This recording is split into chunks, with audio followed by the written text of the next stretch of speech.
वैष्णव को कम से कम 3 निष्ठाओं का पालन करना चाहिए, तभी उसका वैष्णव धर्म निभता है।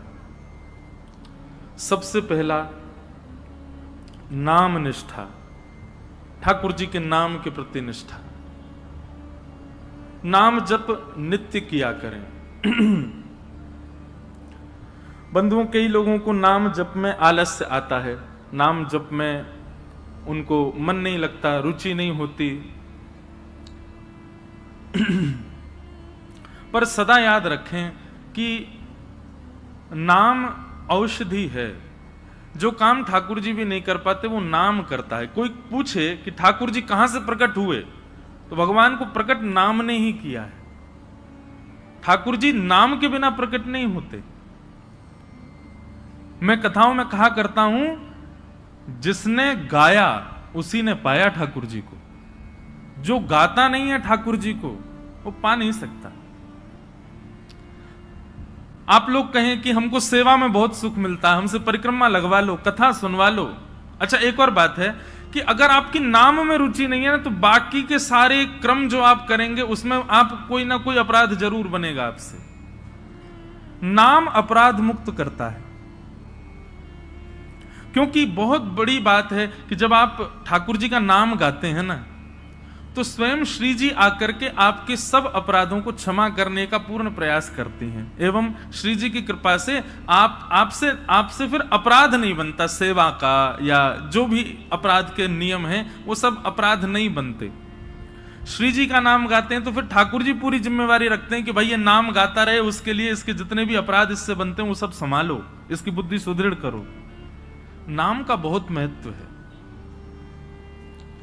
इसलिए धीरे धीरे प्रारंभ करो। पहले 11 नाम जपो, फिर 21 कर दो, फिर 51 करो, फिर 108 करो, और फिर एक समय ऐसा आए गिनती बंद करो। मैं ये बात अपनी कथा में हर जगह कहता हूं, नाम कभी नहीं गिनना चाहिए। ठाकुर जी का हम कितना जप करते हैं उसकी गिनती मत करो। गिनती करनी है तो उनकी करो जिनकी वजह से इस संसार में पुनरपि जननम पुनरपि मरणम पुनरपि जननी जठरे शयनम, ये बार बार जन्म मृत्यु का जो बंधन हमारा बंधा रहता है, जिन पापों की वजह से, जिन हमारे दुष्कर्मों की वजह से, गिनती उनकी करो।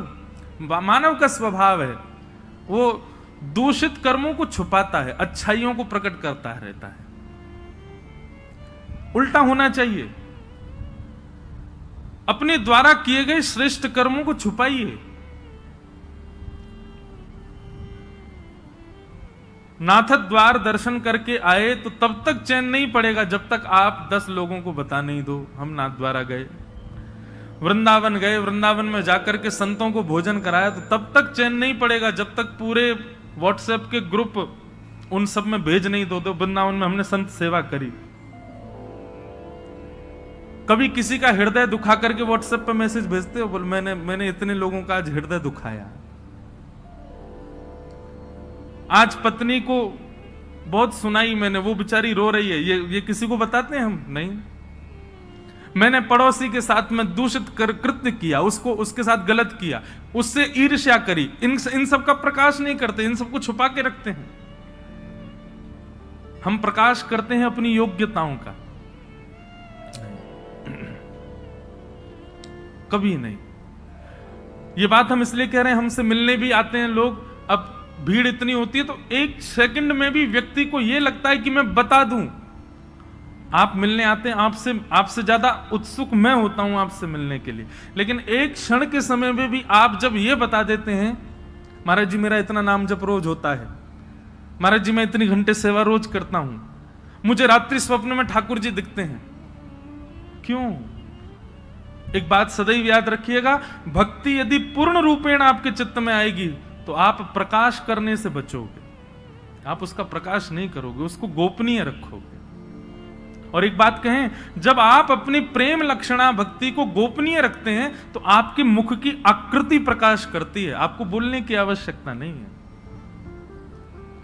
हमारे वृंदावन के संतों को देखो, उनको बोलने की आवश्यकता नहीं, उनका मुखमंडल बता देता है कि कृष्ण प्रेम है चित्त में, इनके चित्त में भजन है, इनके चित्त में नाम विराजमान है। भक्तमाल जी में कथा आती है अंतर्निष्ठ राजा की, जो प्रभु के नाम को सदा अपने चित्त में छुपा करके रखता, कभी किसी को यह पता तक नहीं लगने दिया कि वो एक वैष्णव है। एक दिन रात्रि में सोते सोते उसके मुख से स्वप्न में ही निकल गया, सुसुप्ता अवस्था में निकल गया, हां राम। पत्नी ने सुन लिया।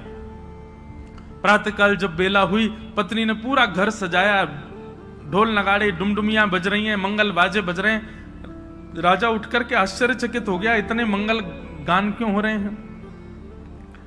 राजा ने जाकर के पत्नी से पूछा, ये सब क्या चल रहा है। बोले कि मुझे तो अब तक लगता था कि आप भक्त हो ही नहीं, पर मुझे अब पता चला आप तो अंतर्निष्ठ भक्त हो।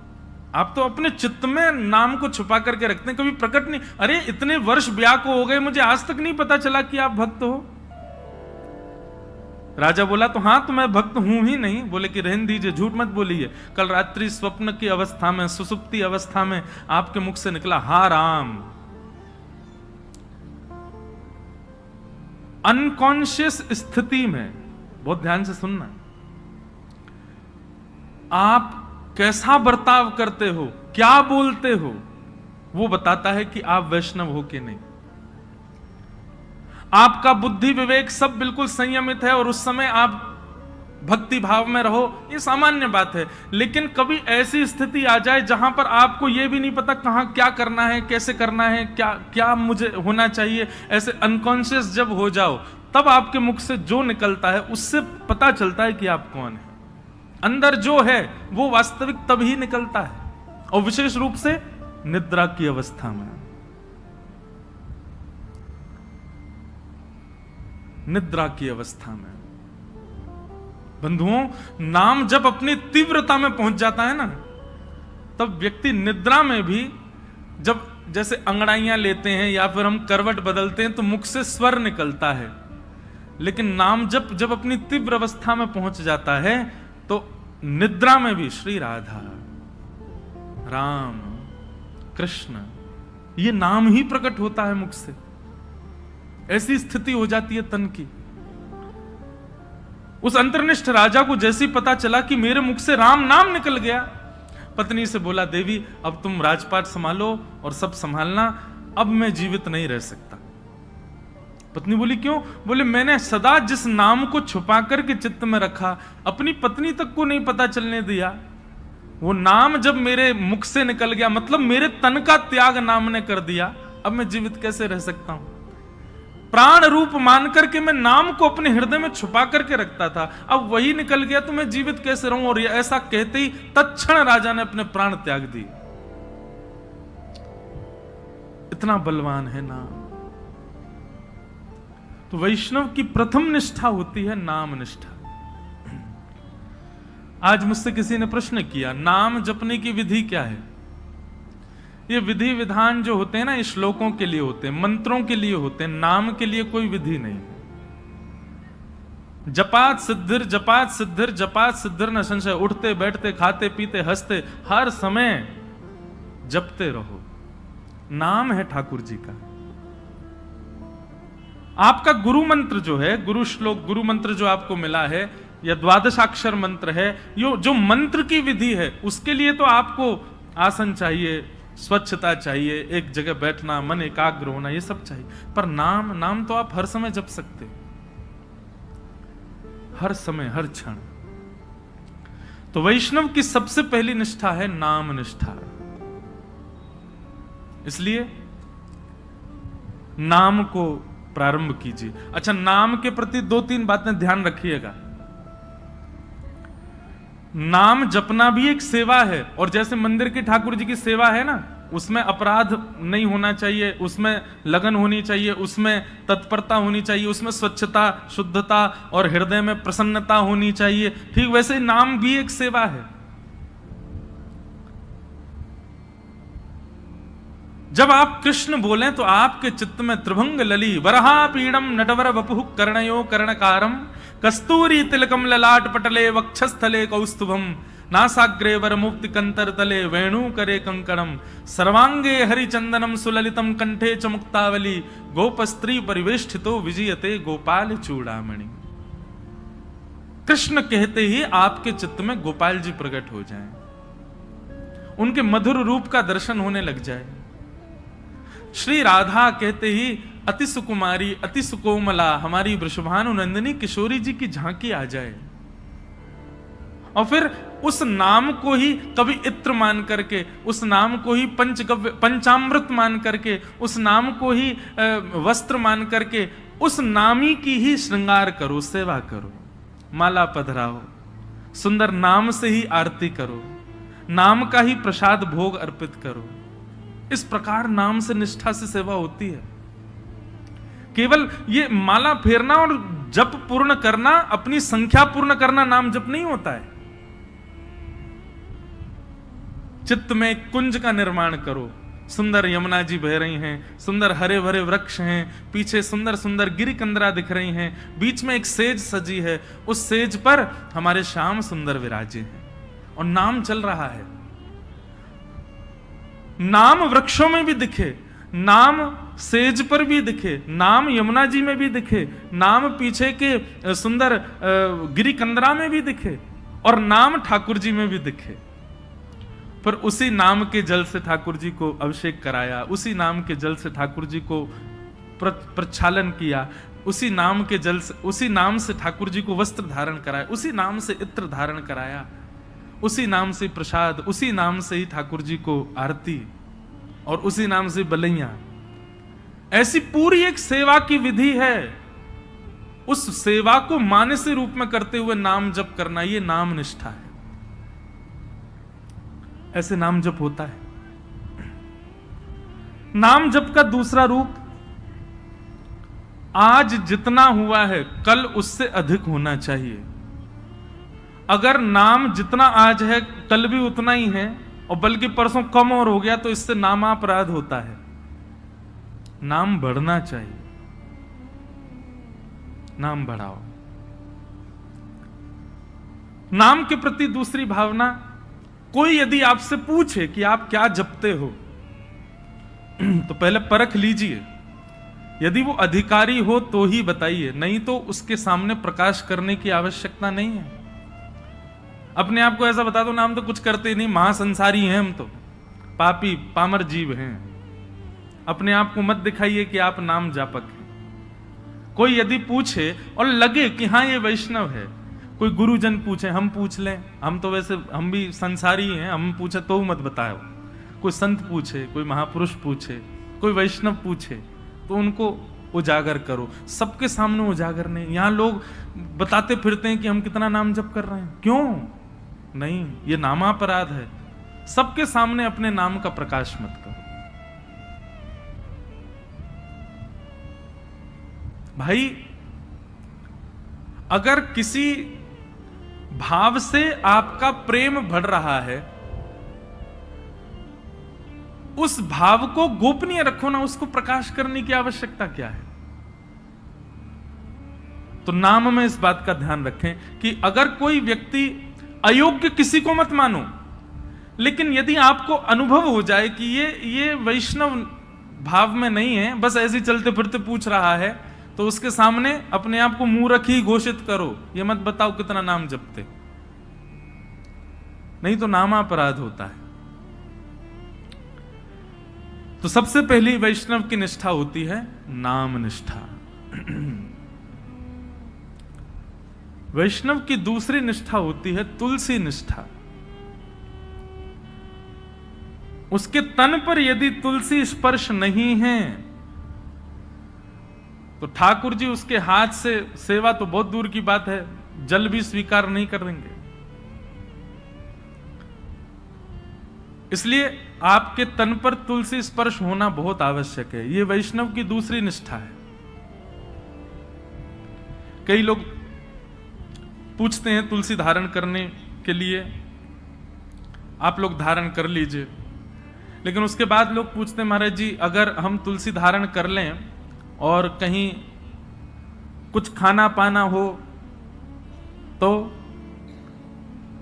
तुलसी धारण करने के बाद में एक नियम का पालन आपको निश्चित रूप से करना है कि कुछ भी खान पान ऐसा नहीं करना जिससे तुलसी का अपराध बने। और यदि आपने कहीं गलती से तुलसी जी के धारण के पश्चात कुछ ऐसा खान पान किया है तो दूसरे दिन उन तुलसी जी को यमुना जी में पधराओ। आना पड़ेगा, भोपाल से वृंदावन ही आओ, तुलसी जी को पधराओ, क्षमा याचना करो, ब्राह्मण भोज कराओ, संतों के चरणों में प्रणाम करके क्षमा मांगो, फिर दूसरी तुलसी जी ठाकुर जी के चरणों में अर्पित करके फिर धारण करो। फिर ये वचनबद्ध हो जाना कि अब नहीं करेंगे। एक व्यक्ति मुझसे बोला, बोले महाराज जी जब खाते पीते हो उस समय उतार दें, खान पान करके फिर पहन लें। वाह, ऐसा नहीं करना है। मन में एक भाव आता है कि श्री तुलसी जी आपके कंठ में विराजमान होने के लिए अपने रूप का त्याग कर देती हैं।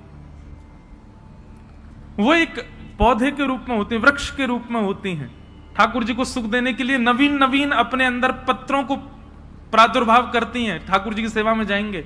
लेकिन आपके कंठ को सुशोभित करने के लिए और आपके तन के कल्याण के लिए वो अपने उस रूप का त्याग कर देती हैं, अपने आप को छिलवा देती हैं और उसके बाद माला बनकर के आपके गले में विराजमान होती हैं। इतना बड़ा त्याग तुलसी जी हमारे लिए करती हैं, हम उनके लिए ये सामान्य सी वस्तु नहीं छोड़ सकते। इसलिए तुलसी निष्ठा, तुलसी जी को धारण करो। तुलसी जी गले में धारण होने के बाद में जैसे ही आप कुछ भी पाते हैं, पहली बात तो प्रसाद ही पाएंगे। प्रसाद पाते ही जैसे ही कंठ से नीचे जाएगा, कंठ में तुलसी जी है, नीचे जाते ही उसमें जितने दोष होंगे सब समाप्त हो जाएंगे। तुलसी जी कंठ में धारण हैं और उस समय आपने जलपान किया तो जलपान जैसे ही तुलसी जी के यहां कंठ से नीचे गया, तुलसी जी का स्पर्श होते ही वो साक्षात श्री यमुना जी का, श्री गंगा जी का जल हो जाएगा, ठाकुर जी का चरणामृत हो जाएगा। अरे कहां तक कहें, आप स्नान करेंगे और जैसे ही जल अपने सिर पर डालेंगे, आपके मुख पर आकर के जल जैसे ही तुलसी जी का स्पर्श करके सर्वांगीण अंग पर जाएगा, वह भी दिव्य किसी पवित्र नदी का रूप धारण करके, उनके जल का रूप धारण करके आपके तन को पवित्र कर देगा। तुलसी निष्ठा। कई संप्रदायों में तुलसी जी का भाव ऐसा, धारण करो पर स्नान के समय मत करो। उसमें ऐसा भाव है कि तुलसी जी का जल चरणों में आ जाएगा। तो सब संप्रदायों के अलग अलग भाव हैं। कहीं पर ऐसा भाव है कि तुलसी जी का जल तन पे जाना चाहिए तभी पवित्र होंगे। तो अपने अपने गुरुजनों की प्रणाली के अनुसार आप उसका कर सकते हैं भाव। कई मन में भाव रखते हैं कि हम शौचाचार के लिए जाएं तब तुलसी जी को उतार दें। आपके भाव के ऊपर निर्भर करता है, आपका भाव कैसा है, उस अनुसार आप उसका पालन कर सकते हैं। नहीं तो शास्त्र और संतों की आज्ञा तो 24 घंटे आपके कंठ में तुलसी होनी चाहिए। तो दूसरी निष्ठा क्या है? तुलसी निष्ठा। और तीसरी और सबसे विशिष्ट निष्ठा एकादशी निष्ठा। वैष्णव को एकादशी व्रत निश्चित करना चाहिए।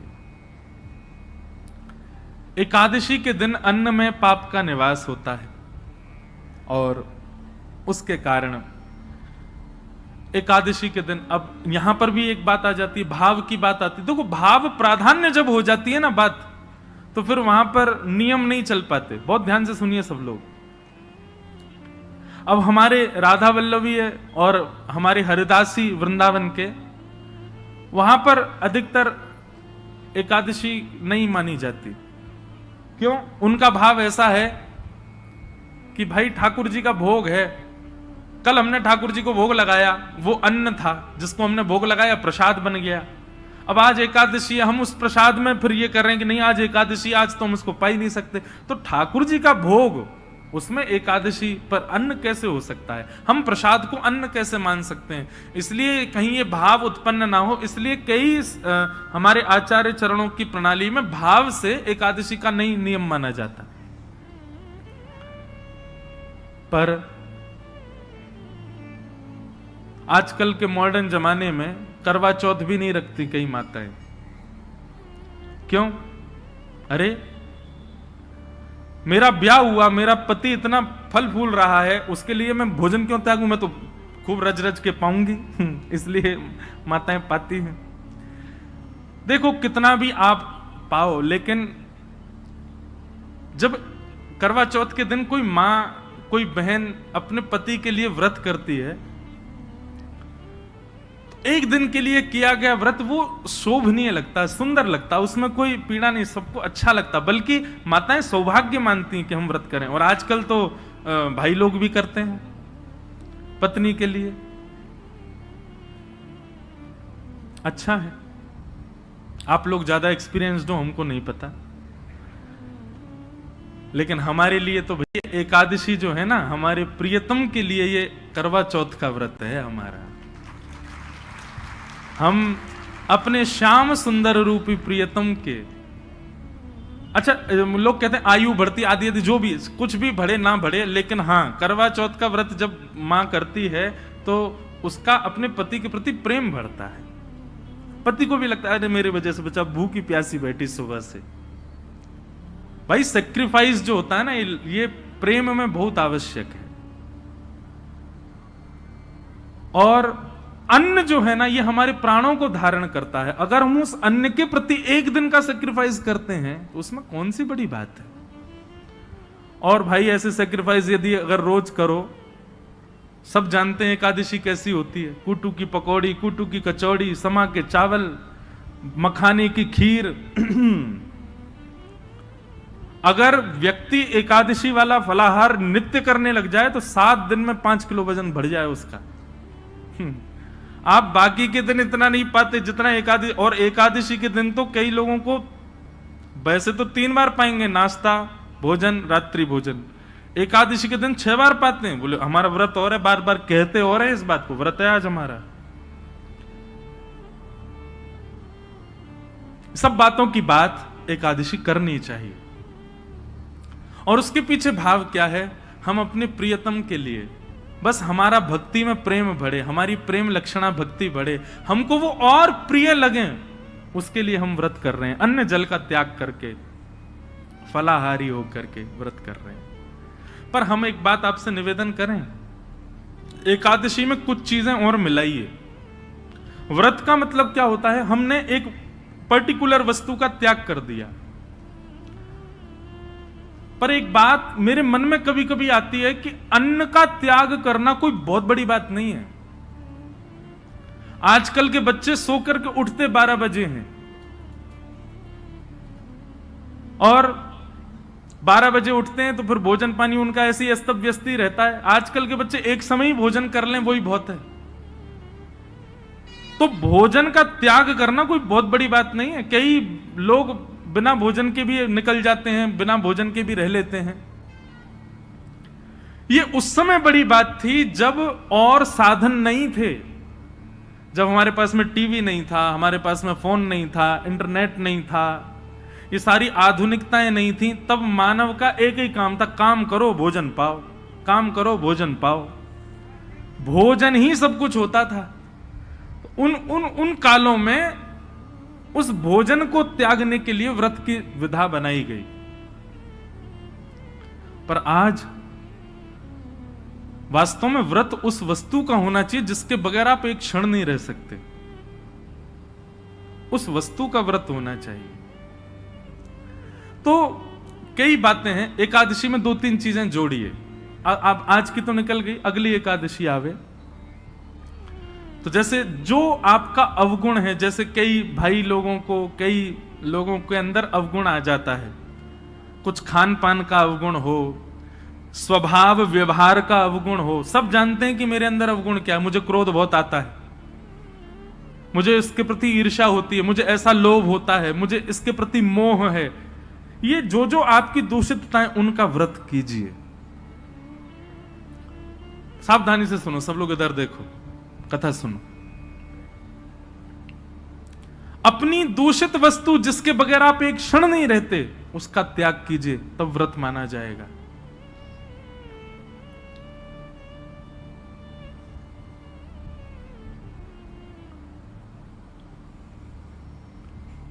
निकालिए, लिस्ट बनाइए, ऐसे कौन कौन सी वस्तुएं हैं जिनके बगैर आप एक क्षण नहीं रह पाते। संसारी वस्तु, उसका व्रत कीजिए, एक दिन व्रत कीजिए। अगली एकादशी पर नियम बनाओ। सबसे ज्यादा तो फोन ही है भैया, उसके बिना ही नहीं रह पाते हम। अगली एकादशी प्रयास करके देखो। हम अपने ऊपर इसलिए लागू नहीं कर सकते, हम तो सफर में रहते हैं, इधर उधर आना जाना लगा रहता है, तो कुछ ना कुछ काम रहते हैं, तो इसलिए हम वो तो नहीं करते। फिर एकादशियों पर इंद्रियों की एकादशी करो, जैसे नेत्रों की एकादशी। नेत्रों की एकादशी मतलब आज नेत्रों से केवल और केवल ठाकुर जी और ठाकुर जी के भक्तों का दर्शन करेंगे। ठाकुर जी का दर्शन और ठाकुर जी के भक्तों का दर्शन। तो एकादशी के दिन बस लगे हैं, अब नहीं जा सकते वृंदावन तो फोन पे ही दर्शन करो। राधा वल्लभ जी, राधा रमन जी, श्री वृंदावन बिहारी लाल जी, गोविंद देव जी, गोपीनाथ जी, द्वारिकाधीश जी, बद्रीनाथ जी, सुबह से लगे दर्शन करने में। और वैष्णवों का दर्शन करो, चुन करके निकाल के अपनी बाइक गाड़ी जाओ, संतों के यहां जाओ, वैष्णवों के यहां जाओ, जाकर के उनको प्रणाम करो। एकादशी ऐसे व्यतीत करो। नेत्रों की एकादशी, कानों की एकादशी। क्या आज इन कानों से केवल भगवत चर्चा सुनेंगे, सूर्योदय से लेकर के सूर्यास्त तक और कुछ करना ही नहीं है, कीर्तन और भजन, केवल भगवत चर्चा ही श्रवण करनी है। कानों की एकादशी। मुख की एकादशी दो प्रकार से हो सकती है, या तो मौन रहो या फिर केवल और केवल भगवान नाम ही कहो, और कुछ बोलना ही नहीं है, केवल भगवान नाम। मुख की एकादशी। हाथों की एकादशी कैसे निकालो, सवेरे निकल जाओ 6 बजे महाराज, मंदिर जो जो हैं आपके क्षेत्र में सबकी सफाई करना, सब जगह जाकर के स्वच्छता करना, सबके ठाकुरों की सेवा करना, हाथों से सेवा। पैरों की एकादशी, प्रदक्षिणा करो, परिक्रमा, गैया की परिक्रमा, माता पिता की परिक्रमा, मंदिरों की परिक्रमा। ऐसे भैया अपने तन से एकादशी करो, केवल अन्न छोड़ने मात्र से काम। ये आगे की विधा है, पहले अन्न से ही शुरू कर लो, पर शुरू करो। ये 3 निष्ठाओं का यदि आपने पालन कर लिया तो दावे से कह रहे हैं अंतिम श्वास से पूर्व ही ठाकुर जी का निश्चित दर्शन होगा, निश्चित ठाकुर जी अनुग्रह करेंगे। और भाई प्रयत्न तो करने पड़ेंगे, बिना प्रयत्न के ठाकुर जी तो नहीं मिल रहे। हम इतने बड़े भक्त तो है नहीं कि ठाकुर जी बेचारे हो के कछु ना करे, आज में ले आओ याते। कछु तो करो, ऐसा तो कछु जीवन में लाओ जैसे लाल जी आप सो प्रसन्न हो, आवे आपके समीप। और एक बात मैं आपसे कहूं, पाव भाजी खा लो बाहर किसी ढकेल पर, 20 रुपए का मिल जाएगा। वही पाव भाजी 5 स्टार होटल में खाओ 500 रुपए का। क्यों? प्रस्तुतिकरण में भेद है। ऑफरिंग, वो ऑफर करने का नतीजा है कि वहां महंगा है, यहां सस्ता है। ठीक वैसी भक्ति भी है। एक लोटा जल लिए, उसी में तुलसी डाल दी, उसी में चावल डाल दी, उसी में रोली डाल दी, उसी में चीनी डाल दी, उसी में सब डाल दी, जा गए शंकर जी पर चढ़ा के और नियम करके त्रिपुंड लगा के बेलपत्र चढ़ा के सिर पे लेके आ गए। एक तो ये ऑफरिंग है और एक दूसरी ऑफरिंग है, सारी सामग्री बढ़िया सुंदर सजा करके लेकर के गए, एक एक करके एक एक सामग्री शंकर जी पर चढ़ा रहे हैं, सुंदर कोमल हाथों से शंकर जी के सुंदर अभिषेक कर रहे हैं, और उसके बाद में सुंदर इत्र लगा करके त्रिपुंड लगा करके प्रणाम करके खूब देर बड़ रज रज के भाव से करके आ रहे हैं। दोनों में अंतर है कि नहीं? भक्ति में प्रस्तुतिकरण देखिए, आप कैसे प्रस्तुत कर रहे हो। केवल करना है ये नहीं, इससे बढ़िया तुम मत ही करो। केवल एकादशी करनी है, हमको अन्न नहीं खाना, लेकिन पूरे नाक में दम कर दिया घर के में, जे बनाओ, भूख लगी है केला लाओ, ये बनाओ, ये करो। ऐसी काय क्या फायदा? एकादशी एकादशी जैसी दिखनी चाहिए, उसका प्रस्तुतिकरण ऐसा रखो। ये जो भाव हम आपको बता रहे हैं, हम तो 10% बताएंगे, बाकी आपको विचार करने पड़ेंगे। अब अगली एकादशी होगी, उसमें क्या करना चाहिए जिससे ठाकुर जी प्रसन्न हो। क्योंकि एकादशी के दिन ठाकुर जी दोनों नेत्र खोल करके सब पर दृष्टि डाल करके सबकी क्रियाएं चेक करते हैं। एक प्रकार से ये समझ लीजिए, एकादशी अवसर है, 15 दिन में जो आपने किया उससे निवृत्त होने का अवसर है। इसका मतलब ये नहीं कि 14 दिन सब आपने किए, बोले एकादशी आई रही है सब बढ़िया कर लेंगे उस दिन। अवसर है, अवसर मिला, अब अगले दिन से प्रयास करें कि अब दूषित नहीं करना है। बहुत सारे भाव हैं, मैं तो बोलते ही चला जाऊंगा। हमारे गुरुदेव एक बात कहते हैं कि भाव थोड़े कह करके और फिर आगे बढ़ो। मैंने कहा क्यों गुरुजी, पूरा प्रस्तुतिकरण ही कर? बोले नहीं, कुछ गृह कार्य रहने दो ना, उनको भी सोचने दो, श्रोताओं को भी। तो अब आगे की चीज आप विचार करो। ये 3 निष्ठाएं हैं, इन तीनों निष्ठाओं में एक चीज का ध्यान रखना है, प्रस्तुतिकरण।